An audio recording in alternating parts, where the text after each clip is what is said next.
Hello, everyone, and welcome back to another Babbling Irons match preview with myself, Mike, and Sloth today.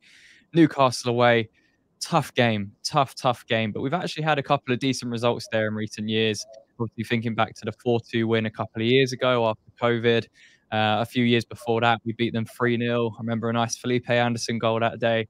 But in general, it's been a tough place to go. And I think recently, obviously, the resurgence of Newcastle under Eddie Howe and how they've been performing. Obviously, it's dipped off a little bit this season, and actually Eddie Howe's starting to come under a little bit of pressure. Obviously, Newcastle are under a little bit of financial constraint as well, maybe selling players again this summer, but still a tough game. They still have a lot of quality throughout the squad.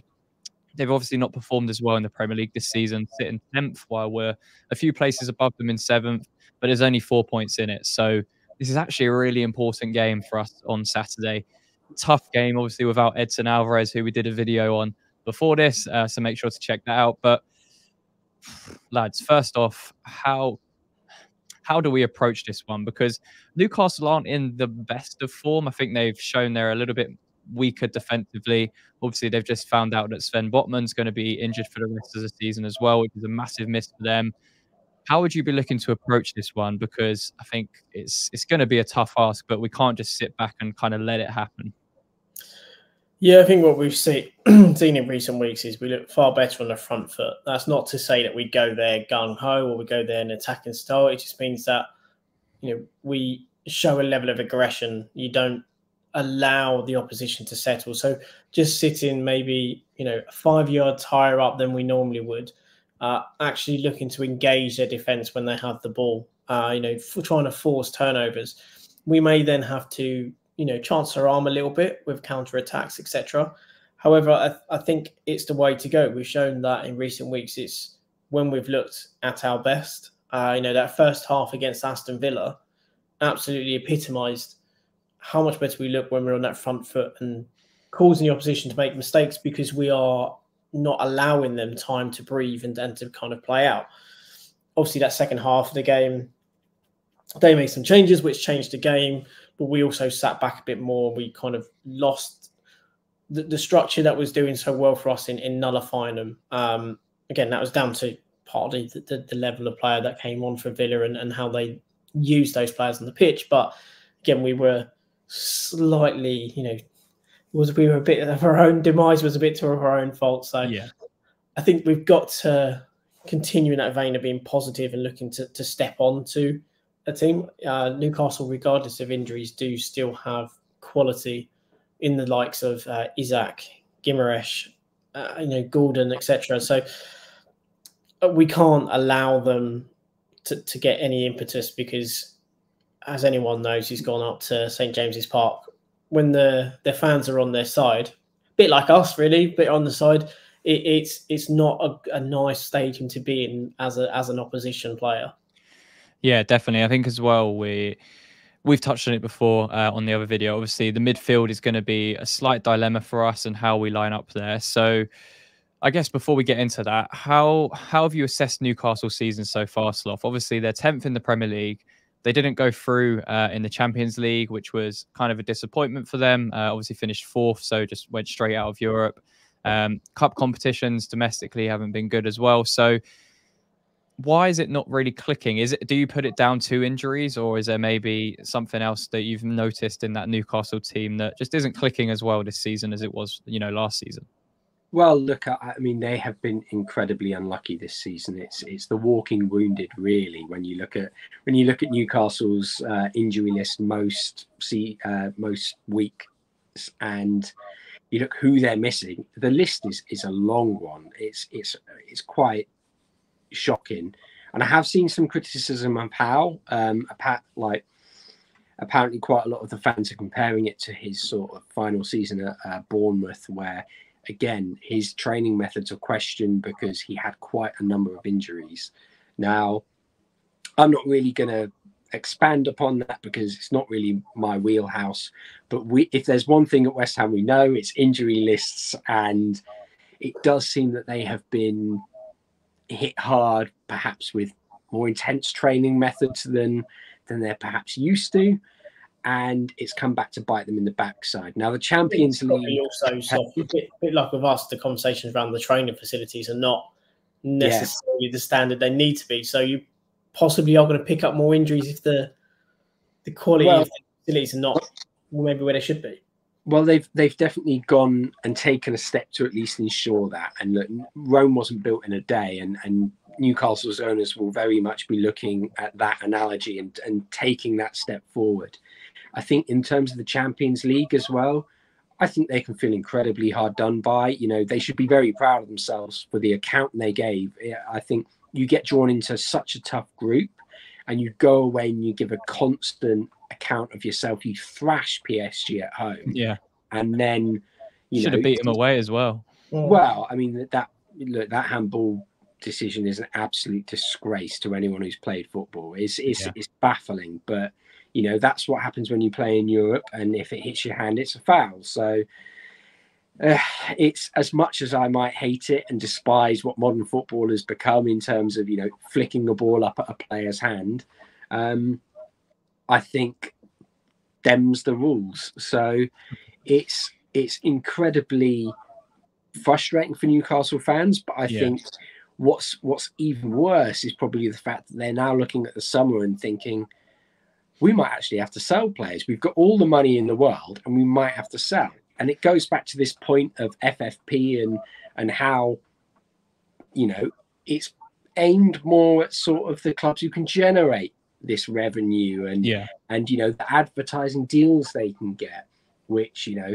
strangely enough, the Premier League have also taken a step towards capping some of the sponsorship deals that teams can look at getting.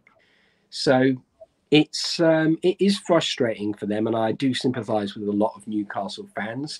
But at the same time, we've got to look to capitalise on this. And, you know, when we have finally got a front three that is fit, when we've got Antonio, Kudus and Bowen, we've got to look to exploit that. And we've got to really look to stretch the Newcastle defence with that pace, power and ability on the ball. I think they showed that as well recently, you know, well, maybe last month against Luton at home. They ended up drawing 4-4, but they were just so open. And, you know, Luton have quite some pacey players on the break, obviously on the right-hand side as well.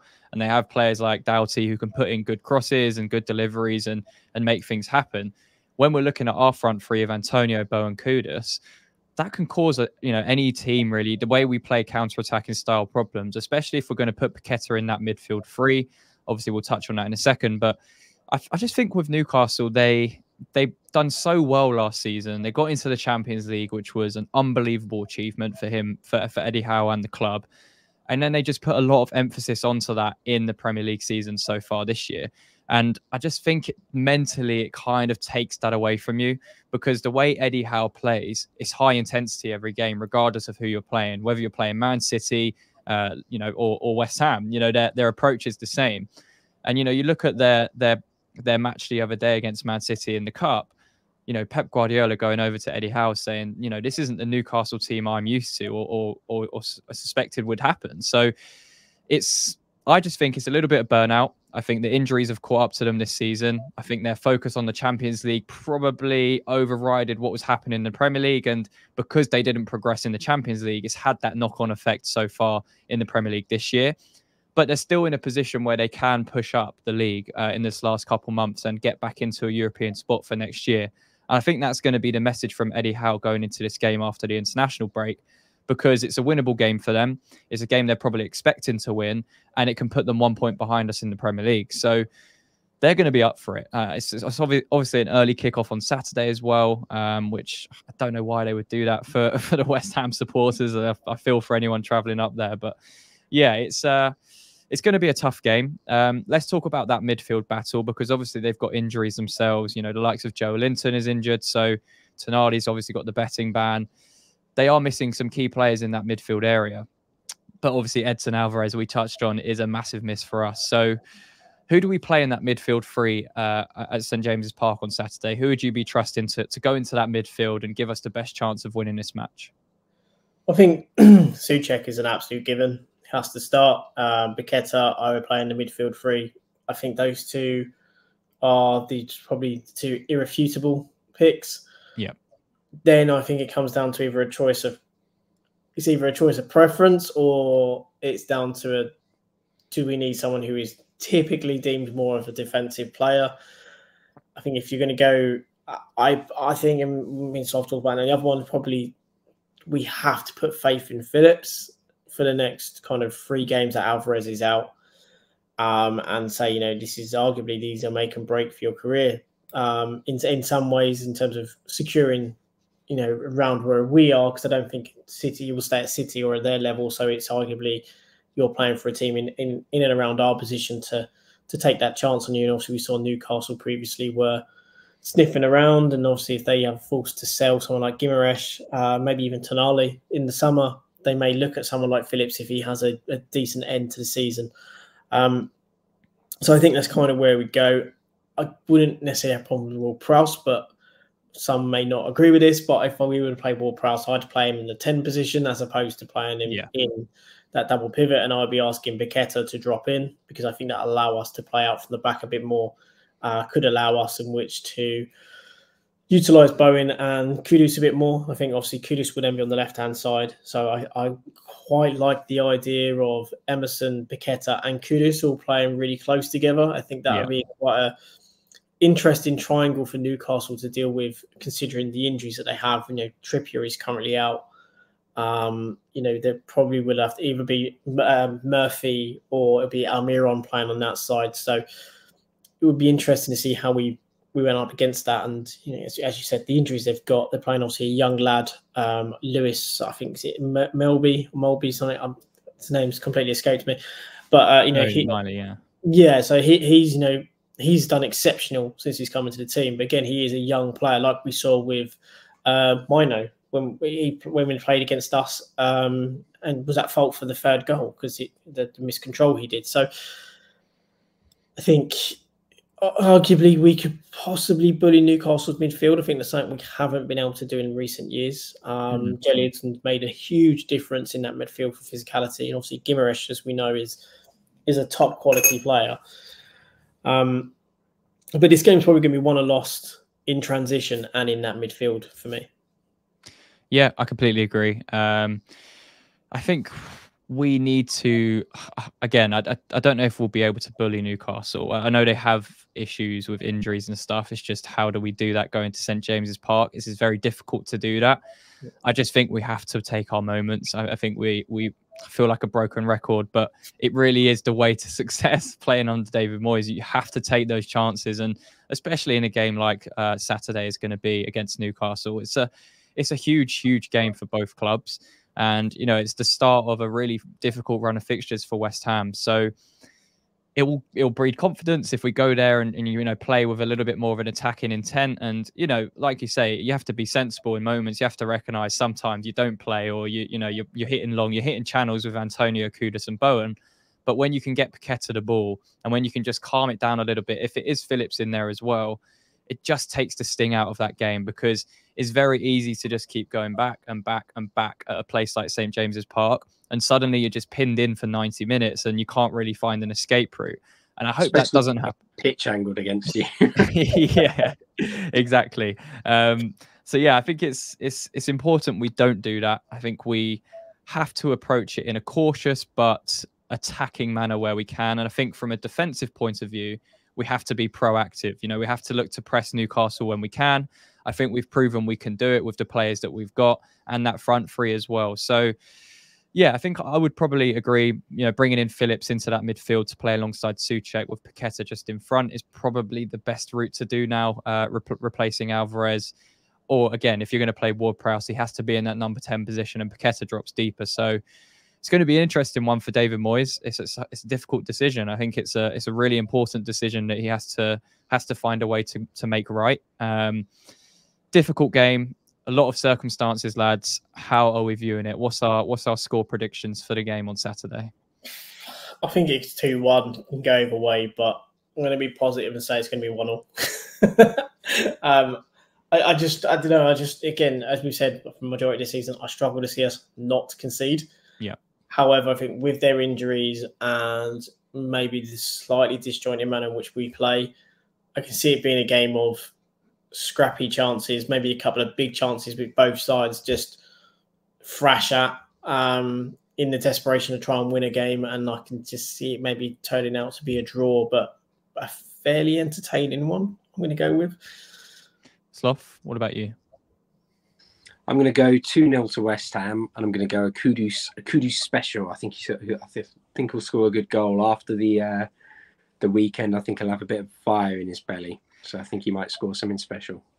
Clean sheet at St James's Park. That is a bold decision, but I'm not going to make. Do you know what? I'm going to do something that I didn't think I'd do, and I've tried to back him, but I'm going to have faith in Kalvin Phillips. I think if he can hit a couple of long balls, and show his passing range, get a bit of confidence, I think he could be key, especially against a weakened Newcastle midfield. So my fingers crossed that he finally shows up. I think the last time we got a clean sheet against Newcastle was the 1-0 with Kevin Nolan scoring. I think that was the last time we got a clean sheet. We won 3-0, didn't we, with Felipe Anderson scoring? So you are right.